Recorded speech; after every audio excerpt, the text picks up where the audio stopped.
6 years were run since first in martial guise the Christian lords were raid the eastern land, Nicaea by assault, and Antioch by surprise.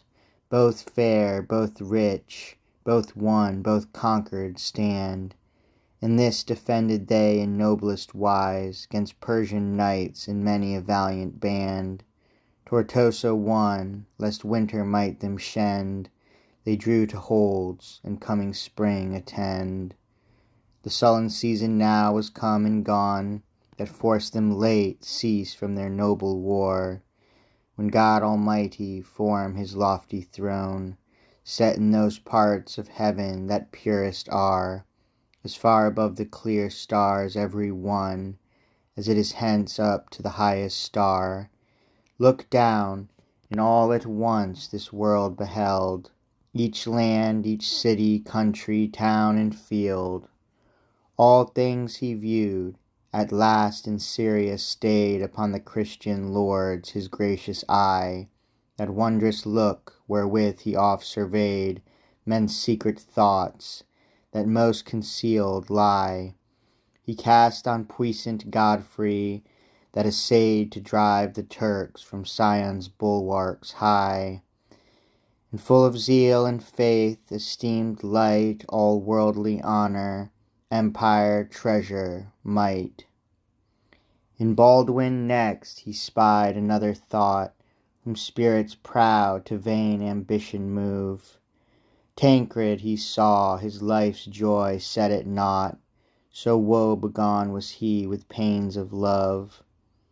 Bohemund the conquered folk of Antioch brought, the gentle yoke of Christian rule to prove. He taught him laws, statutes, and customs new, arts, crafts, obedience, and religion true. And with such care his busy work he plied, that to naught else his acting thoughts he bent. In young Rinaldo fierce desires he spied, in noble heart of rest impatient. To wealth or sovereign power he not applied his wits, but all to virtue excellent. Patterns and rules of skill and courage bold he took from Guelpho and his fathers old.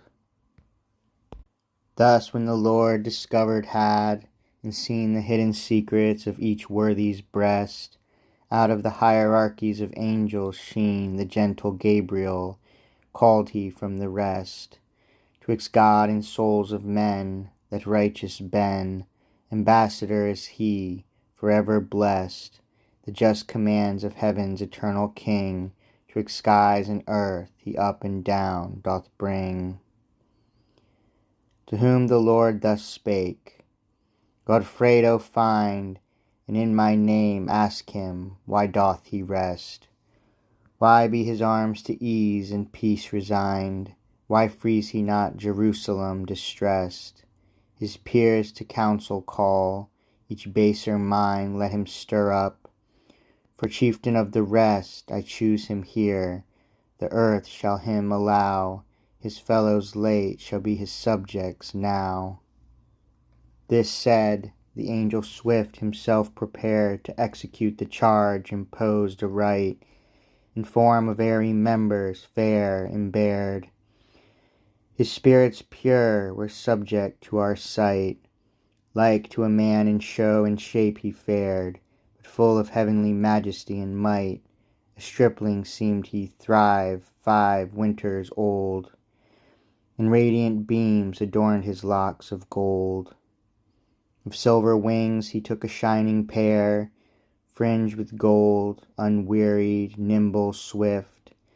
With these he parts the winds, the clouds, the air, and over seas and earth himself doth lift. Thus clad he cut the spheres in circles fair, and the pure skies with sacred feathers clift. On Lebanon at first his foot he set, and shook his wings with rory May dews wet.